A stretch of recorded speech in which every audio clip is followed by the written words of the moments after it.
Hvala za besedo. Tudi sam pozdravljam obe poročili, kakor tudi delo Evropske investicijske banke.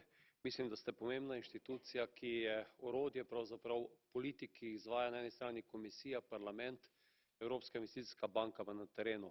Moja prošnja ali na nek način priporočilo gre v tej smeri, da se usmerite še bolj na države, ki smo kasneje pristopile v Evropsko unijo. Prihajam iz Slovenije in sem trdno prepričan, da država, kot je naša, zelo potrebuje know-how, ki ga vaša inštitucija obvlada.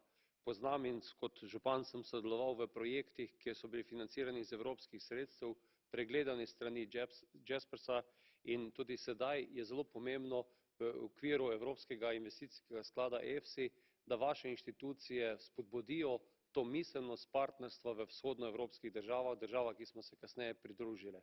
Mislim, da če se bodo te države bolje organizirale, na primer kot je v Sloveniji projekt drugi tir, bomo tudi več sredstev iz Evropske investicijske banke porabili in imeli Evropo enakomerneje razvito. Hvala.